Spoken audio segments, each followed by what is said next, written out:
This episode originally aired on my solo podcast, Maximize Your Day, but it's too powerful not to bring back.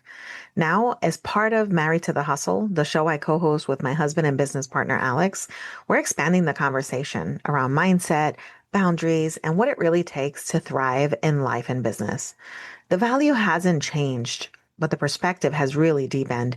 And honestly, some of these insights hit even harder now. So let's get right into it. Enjoy the listen. Welcome back to the show.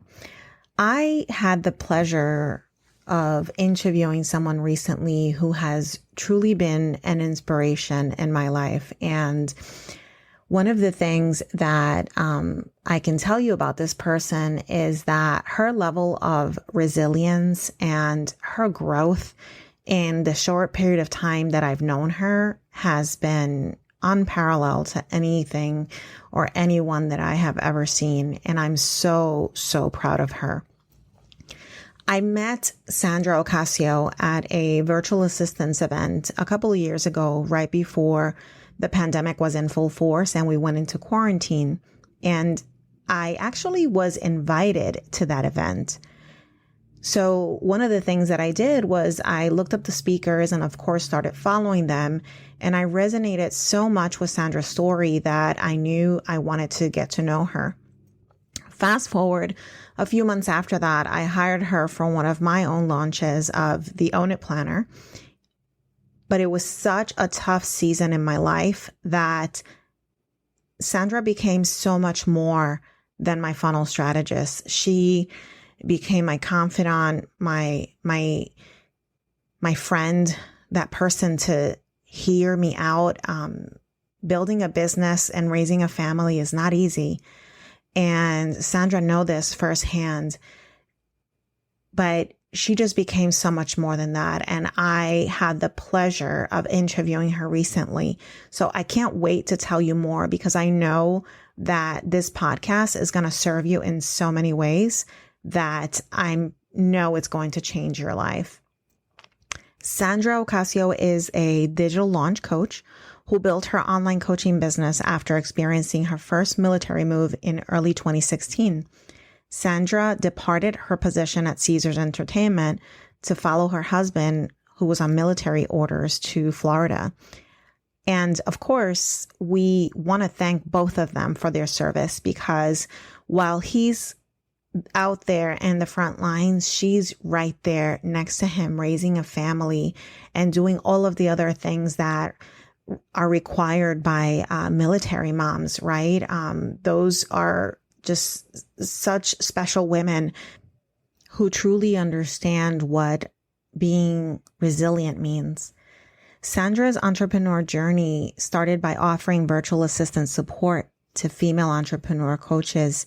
1 year into business, she discovered her passion for sales funnels, systems, and automation.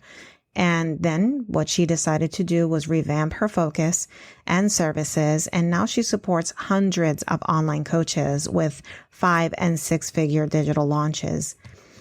Now, Sandra coaches in multiple 7-figure coaching programs and private communities, supporting hundreds of women to get clear on their messaging and launching strategies that will truly allow them to increase their impact and income while they engage, excite, and enroll their audience. And without further ado, I cannot wait for you to listen in to this amazing interview. Right. Well, welcome to the show. I am so excited to be sharing with you guys. One of my favorite people, Sandra Ocasio. She is a digital marketing strategist, and you guys are in for a treat. You'll understand why. You'll understand why. So, welcome to the Maximize Your Day podcast, Sandra. Thank you. Thank you for having me. I'm so excited to be here. Awesome. And I'm really looking forward to our chat because one of the things that has always been a takeaway in any conversation that I've been with you is that you always keep it real. So it's like hashtag the real Sandra. I love that. in everything that we do. So tell my audience something. Obviously you and I go way back, right? Well, I can't say way back, but you and I met back in 2020 at a virtual assistance event. It was a networking event hosted here in Florida. And it was actually the last in-person event that I went to before we got hit with quarantine, right before the pandemic started. So tell my audience, where you're from and, how you got started with all of this. So, thank you. I'm from Marietta. Well, originally, I grew up in Connecticut, but right now I'm currently living in Marietta, Florida. And I got started in the online space back in 2016 after experiencing my first military move. My husband's in the Air Force, and I used to work in corporate. I was in corporate for about 12 years. And when we got married, I knew that there was going to be a possibility of us moving, but I've always had that mentality that it doesn't matter where we move, I'm going to be good wherever it is that we go. And so I never thought that leaving Las Vegas and moving to Florida was going to be such a crazy change for me, because when I got to Florida, I tried to go look for, a regular payroll job, and I kept getting welcomed with great offers, like titles, like, hey, you could be a payroll director, but then they were like for $16 an hour. And I'm like, this ain't adding up for me. Mm-hmm. The math ain't mathing right now. And so I decided, I was like, you know what? I can't even cover childcare, right? Because at the time I had a 6-month-old baby. Mm-hmm. I couldn't even cover childcare with $16 an hour. I was like, I'm gonna go home and I'm gonna figure this out from home. I don't know what that's gonna look like, whether it's me burning some CDs and selling them out of my trunk, or listen, whatever it is, we gonna figure something out. And so then I had a friend who was like, listen, you got a lot of corporate experience. You have a lot of admin experience. You have a lot of, you're very tech savvy. Why don't you just become a virtual assistant? And so I was like, oh, I didn't even know what a virtual assistant was. And so I looked it up. And then sure enough, it was like a lot of the skills that I already had, people were paying other people online for those kind of skills. And so I started, playing around with the idea of having an online business. And so I started taking all the online courses that you could possibly think of. I did all the coaching that you can possibly think of, all the self-paced courses. I read all the books on bootstrapping. And so then finally I started offering virtual assistant services from home.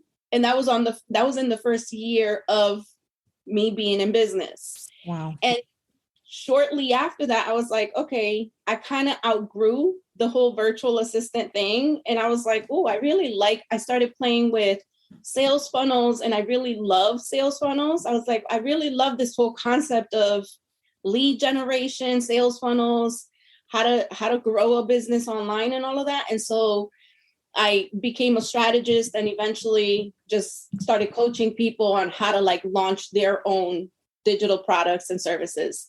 And so, but it was, it was a journey. And at the same time, it was very rewarding to see that it was only 7 years ago, right? Almost 7 years ago that happened. Mm-hmm. And so it just, it's crazy to now look back and think I've been through so much, and it's been rewarding, right? Now I'm at a place where I finally hit multiple 6 figures last year.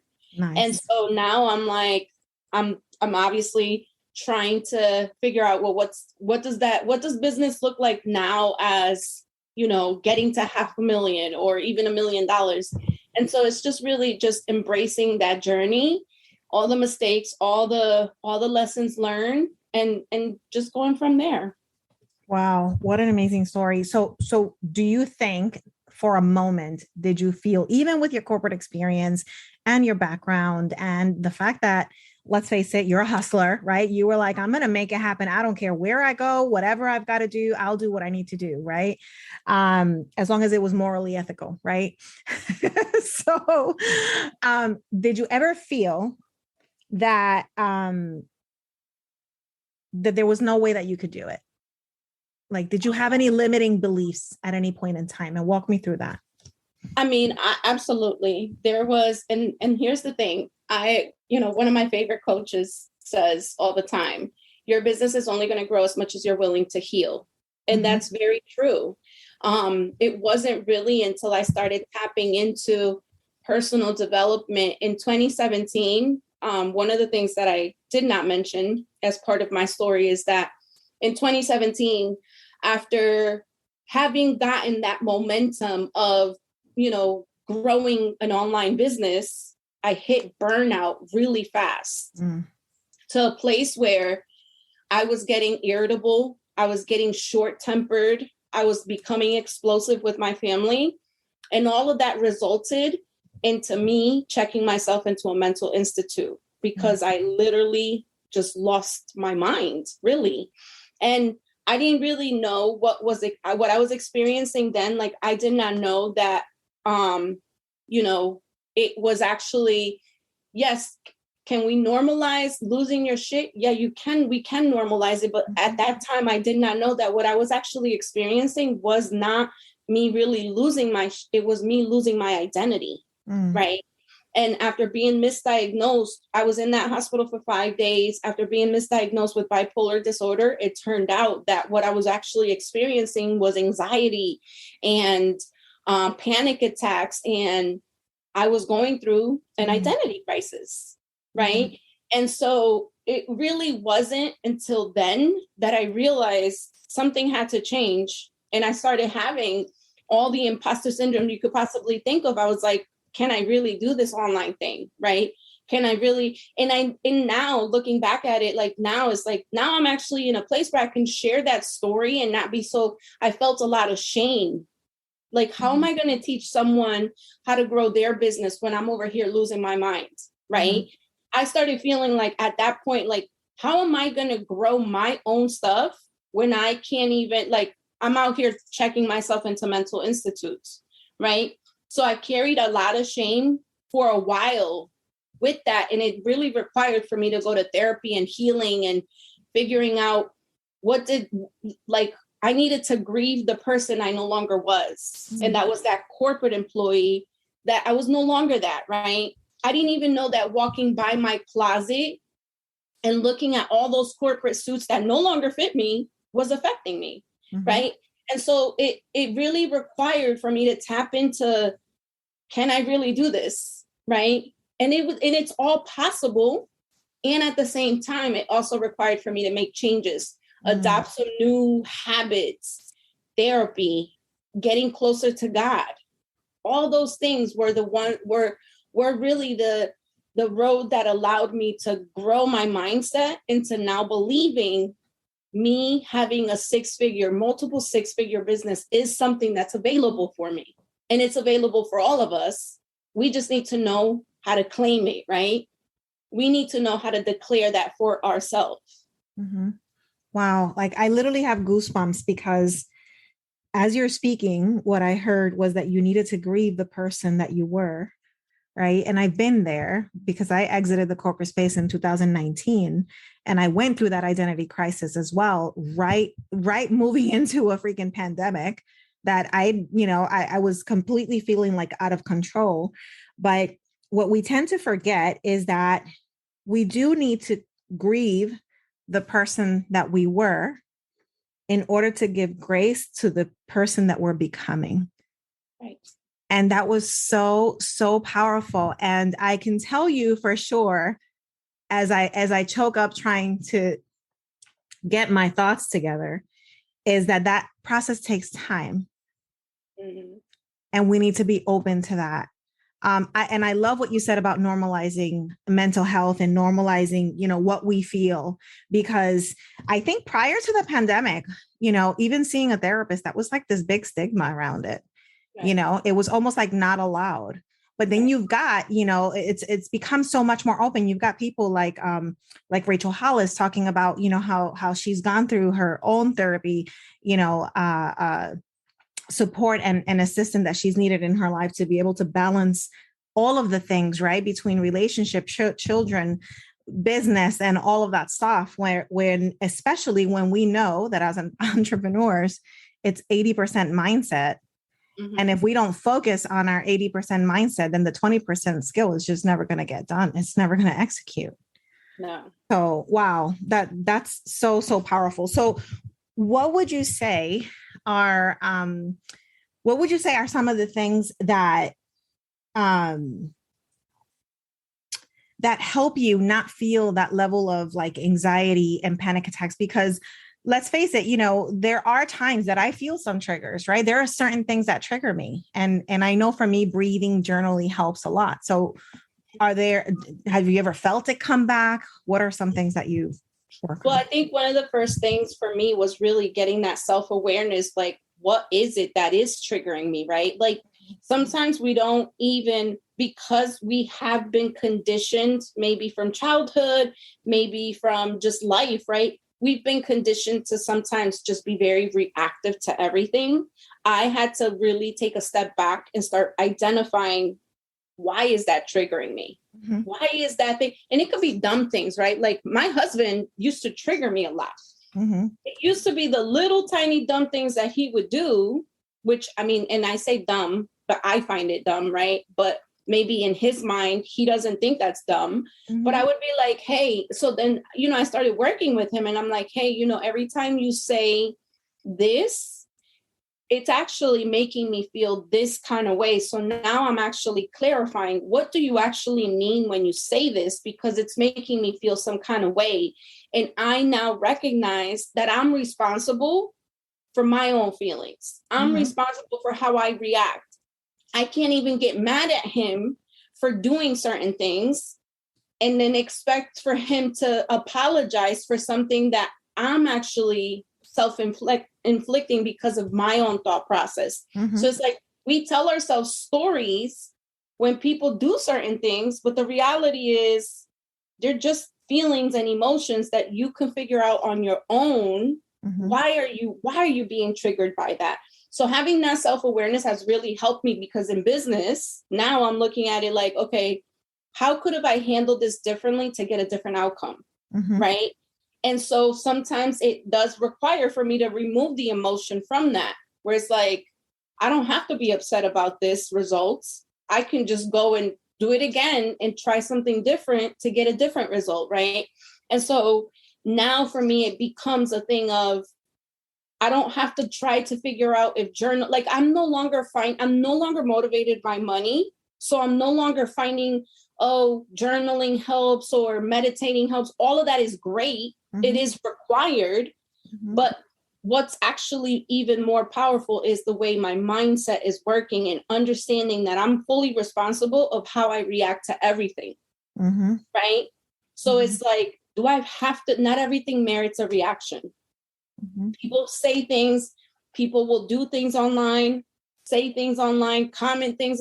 I'm no longer that reactive person that I used to be. So it's like now I'm operating business from a different lens. Mm-hmm. I'm hearing with healed ears. I'm seeing with healed eyes. Mm. And so now it doesn't require for me to feel like, ooh, that really triggered me. Now I'm actually questioning, what am I making that mean?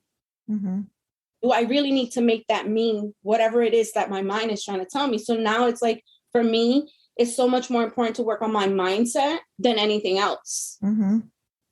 You see what I'm saying? So self-awareness for me has been a big one that allows mm-hmm. me to identify all the things. Mm-hmm. Obviously, expanding my mindset, expanding my vision, right?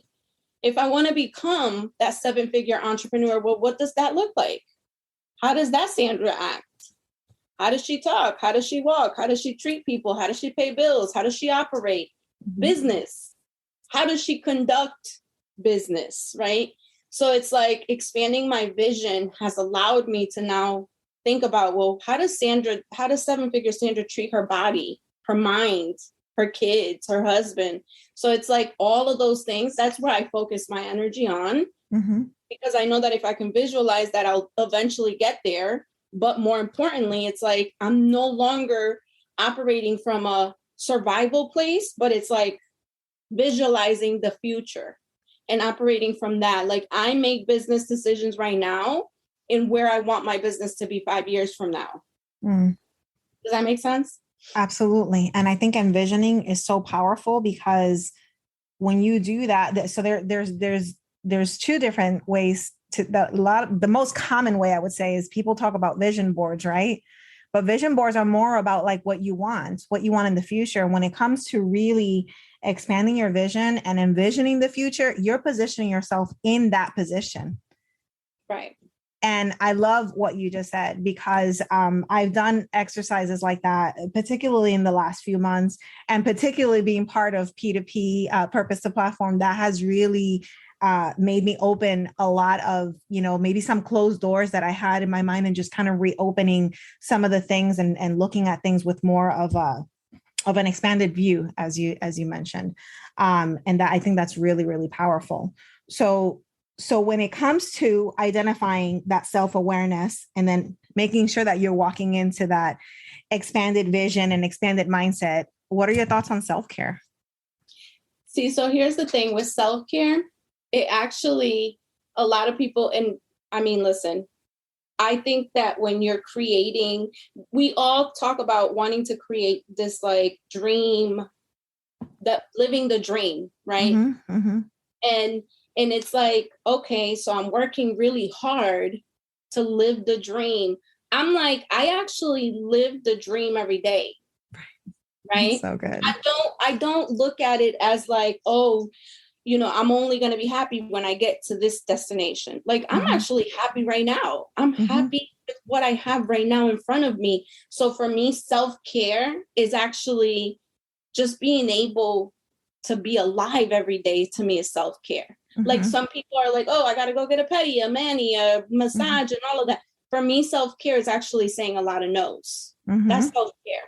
I'm taking care of me when I say no to dropping off the kid over here, or no to these last minute things, or no to taking on toxic people. That's self-care to me, right? And so every single day I'm very conscious about, like, is this actually me saying yes to some of these things? Is this actually going to promote and advance to the future Sandra that I'm trying to work on? If it's not, then it's not. Then to me, self-care is like, hey, listen, it's not in alignment with what the road that I'm trying to go down. Yeah. And I have to, and that actually also required for me to break up with people, relationships that no longer had a loving purpose. That was self-care. Letting go of toxic family members, right? That's self-care. Because my mental state is actually important to me. For me, it's important to be sane. It's important for me to be able to pour into people that I know are going to be able to pour back into me and reciprocate, or actually a value, or, and it's not about just saying, oh, I need you to give me that recognition because I'm pouring into you. It's, this is what I know I'm supposed to do. This is my purpose, right? But when, you have that toxic family member that comes and depletes the hell out of you, but does not pour back in, that's for me, like, nah, I'm not available for that kind of violence today. So we're not doing that today. I love that. So boundaries are part of self-care also, especially when they're healthy boundaries. I always say, when we don't have healthy boundaries, that's like creating self-inflicted wounds. Absolutely. It's abusive as well. Absolutely. And not only do we abuse ourselves, but what we're doing is we're also allowing others to abuse our time, or to not respect our time and our mental state or anything like that. So I think that's very powerful. Yeah, absolutely. And the thing is too, that if you don't start, it's almost like if you don't, you get what you tolerate, right? And if you tolerate it and you just let it keep going, then I actually like to, especially when I'm in a relationship. And the thing about relationships is, like, relationships are really just a bunch of thoughts of how you feel about a person, right? That's what a relationship is, right? And so it's like, when the trust is there, you have to, like, it's almost like you have to make sure that if you're building trust, you got to be honest with yourself. Hey, listen, these are my boundaries. If we're both in agreement with these boundaries, then we could have a relationship together. And that's a mutual agreement, right? But once you start breaking those boundaries, that's when things go wrong. And so it's almost okay. You got to give yourself permission to just be like, okay, some things just didn't work out. And the same thing happens with clients. Clients, that's why it's so important to have boundaries with your own clients, because sometimes it's so easy to go down that rabbit hole of like, oh, but it's just this one time. And it's like, but that becomes into, now you're actually telling people how to treat you by breaking your own boundaries. Yeah. So you have to honor those boundaries for yourself and for whoever is coming in your life. Yeah. Yeah. I love that, for yourself and for the people that you love too, you know? Absolutely. Yeah.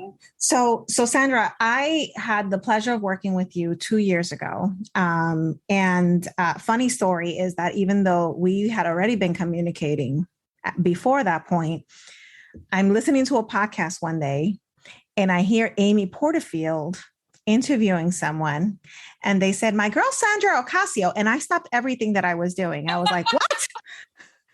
Wait a minute. I know Sandra Ocasio. And I rewounded the podcast episode, and then I heard it again and I was like, crap, that's my Sandra.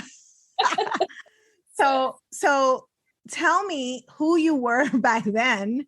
And now that you are an amazing coach in multi-million-dollar communities, who are you? Who is Sandra now? Because I always say where you are is where I want to be, right? And I'll follow you to the end of the world. And just to be able to see the way you evolve in the last few years is like so amazing, because you've been, you know, even when I worked with you briefly on a launch of my planner, it was a really tough time, a really tough season for me. And you became more than just my funnel builder. You were my friend, my person, you know, and it was so good to have you by my side. And why I'm so honored to have you on my podcast too. So who were Sandra then, and who are you now? So Sandra then, it's so funny. I don't ever talk about myself in a third person like that. So who I was then was, honestly, that's when I was transitioning into like being now, like, because I was a strategist for a long, long time, right? Like I was the back end person of a lot of big launches, helping people launching their digital products, helping people come up with the best strategies for group coaching, VIP days, you know, like you said, your launch planner and things like that. And I knew that I was being called to not do so much of the doing, but more of the teaching. Like I knew I was being called to go and now teach women how to do this for themselves. And so it's so crazy. The crazy story about that story with the Amy Porterfield podcast is that I had already said, I knew God was telling me, you need to go be a coach. Like, and I never saw myself as a coach. I always saw myself as a strategist. I even still call myself a digital strategist till this day. But that weekend, when that episode aired, I had told myself, I'm no longer going to take on any more retainer clients, helping them with their tech or, you know, like the back end support, right? And that weekend, that episode air, I ended up getting like over 70 different requests. Hey, Sandra, I heard your name on an Amy Porterfield podcast episode. I would love to know, how do we work together? And it was like God testing me, like, you said you don't want to do this anymore. I'm telling you, go be a coach, but then let me throw a curveball in there, right? So I stick to what I said I was going to do. And I told people I'm no longer doing these kind of services. However, here's how this is the capacity that I'm able to work with you in. And I still was able to make a lot of money. Like crazy enough, that one mention turned into a lot, like thousands of dollars of me being able to make and it's crazy. So like when you do get connected in this manner and people are mentioning you in podcast episodes and things like that, it does convert into something. So it's like, as long as you work with integrity, as long as you show up with a loving heart and a serving heart, like people will still come and say, hey, talk about you when you're not around in good ways, right? And so I think that that was one of the biggest lessons for me on Sandra then. Like, wow, I did stick to who, like you said, I do show up as real as possible. And I'm not going to lie to me. I knew I didn't want to do that. And could have I chased the money? Yes, but I was chasing the purpose, right? I wanted to chase the purpose over the money. Now I'm no longer motivated by money like that. Now for me, it's like, is this in alignment with who I'm trying to go? Like who I'm trying to be, or who God is telling me to go become. And so now Sandra now knows that I'm called to help hundreds of women know how to launch digital products, services, and offers. And so now I'm able to coach inside private communities like P2P, like Build to Impact, that I'm in front of hundreds of women, talking to hundreds of women on how to get over their tech phobia, how to get over their launch phobia, or, just helping them figure out how to amplify their voice so that they can reach more impact and more income. I love that. So who's your ideal client? My ideal client is definitely a woman of faith who is an online entrepreneur. Typically, I am called to help coaches, consultants, and freelancers that are looking to launch their digital products, either through group coaching, VIP days, things like that. But yeah, I mean, overall, she's in a place where she wants to amplify her voice, and she just doesn't know how to with her tools, her systems, her automations, and things like that. So what would you say is that person's biggest challenge when they come to you, obviously? Yeah. So I think her biggest challenge is like, she knows exactly who she wants to serve. She knows exactly how she wants to serve them. She just doesn't know how to package it, right? She doesn't know how to put it out there in a manner that it's going to like speak to the masses. She doesn't know how to market herself. She doesn't know how to put it all together to be able to sell it. And so that's her biggest challenge. Her biggest challenge is like, I know exactly who I want to talk to. I know exactly how I can help them. And sometimes it's not even like their actual, like how to put it together. I mean, it's like how to actually put the offer together to make it look lucrative, right? To make it look sexy, to make it like, people, for her to show up hype to want to sell it. Most of the time, people show up selling things and they're not hyped to sell it. So how do you expect people to get hyped to buy it, right? And so that's where she's at. She's stuck trying to figure out how do I sell this? I know I want to sell. I don't even know what exactly I want to sell, but I know who I want to serve and how to help them. I have a framework. I just don't know how to put a signature offer together. And so that's where they come and they're like, help me put this together. Help me put the packaging together, right? And sometimes we get stuck in creating these containers just because we don't know how to put it together. I love that. We had a community meetup recently with my community, and I've been in a couple of the community meetups in your community as well, inside of the Facebook groups. And one of the things that I found was the theme across the board is that we tend to overcomplicate everything. And your feedback is always like, no, let's bring it back. Let's bring it back to basics. and creating that, whether that's elevator pitch or that, that I help statement in such a way that you can articulate who you're working with, who you want to support, and who you are. What exactly is it that you do? So I love all of your insight and always, sharing with everyone with such authenticity and such integrity in everything that you do. Just like I said, just being able to see how you've evolved in the last few years has been powerful.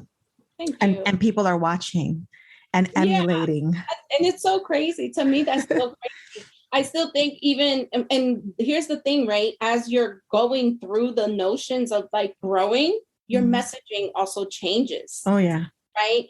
I used to, and I used to ask myself, like right now, and for anyone listening, if right now you're questioning, like, why am I still attracting these clients that either don't want to pay me what I'm worth, or they're not, or don't want to pay me at all. And it's like, well, who are you attracting with your messaging, right? Because what we actually tend to, one of the mistakes that a lot of coaches make, especially trying to sell a high ticket offer, is they start utilizing messaging that's talking to the customer that's in survival mode. And it's like, well, you want to attract high-end clients, but you're talking to them with all this victimization in your messaging. So you're not attracting the right people. So if you want to start attracting better clients, you need to start talking to them differently, right? So I think that's part of the reason why now I'm in a different space, because I start talking to them like my messaging is now talking to the empowered woman that's trying to get to the next level, right? To the next version of her. It's like you want to start talking to that empowered version of your client. But if you stay stuck talking about the survival story that they're still probably stuck in, it's hard for them to make that buying decision. And so as I've evolved, my messaging has changed. I'm no longer out here apologizing, or I don't even care if people like me or not. Like, I'm out here just going to tell the truth, whether you like it or not, because that's my authentic self, right? And so now I'm actually having fun with it, where I don't have to apologize for who I am. See what I'm saying? Oh yeah, absolutely. I love that. So how does someone work with you if they wanted to, work with Sandra Ocasio? Yeah. So you could definitely find me at sandraocasio.com. You are able to book a call there with me. Especially right now, really the only offers that, well, I don't say the only, the offers that I have is either working with me one-on-one if you're looking to launch a digital product, or me coming into a private community, teaching your community how, all the things about tech, sales funnels, systems, automation, and so forth. So I have both of those offers going on right now. And yeah, that's basically it. You can find me at sandraocasio.com, or you can find me at Funnels with Sandra on Instagram. And if anyone wanted to be in touch with you as far as wanting to know any future launches of some cool stuff that you have coming up, how do they get on your email list? Yeah, you could always, I see where you're going with this. Well, and actually, so I know you're talking about the Automate Your Online Business. This is a course that's coming out. It's actually ready, but your girl's out here playing games. And so I have to call myself out, but it is ready. I think that for me, the capacity has been one of the things, right? Like just because it's ready, I'm like, a part of me was like, okay, as you know, the move and all of that. And so I could have given you all the excuses. The page is ready. If you go to automateyouronlinebusiness.com, you'll be able to learn more about that. And you'll be able to, join the program if you want, but it's coming out in May. Awesome. And so, yeah, look out for it. Awesome. I am so excited. And guys, all of these links, I'll be dropping them in the show notes, so you'll have access to that. So don't worry about having to write them down now.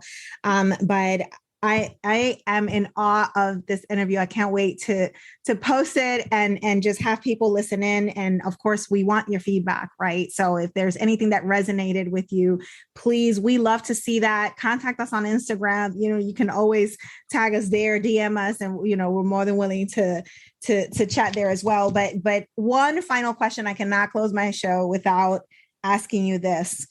What does maximizing your day mean to you? Maximizing my day to me means doing the things that I love.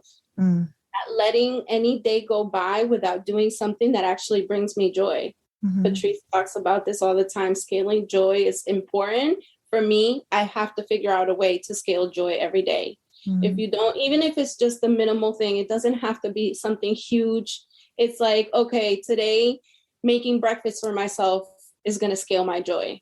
I want to do one small thing that's going to bring me joy every single day. And now you can work from a place of gratitude, and you can live in a place of gratitude. if you're responsible for your happiness. Nobody else is. You are. And so for me, maximizing my day is me pursuing happiness every single day. Not just money, not just purpose, but happiness. I love that. Well, Sandra, thank you so much for being here. Thank you for always saying yes to make an impact on more people, on more women. And I'm just so proud to see what you continue to do in your business and how you continue to leave a legacy for those women that are watching, and even, your own children as well, as you continue to grow as an entrepreneur. Thank you so much for having me. I love you. Aw, love you too, girl. 3, 2, 1, yeah!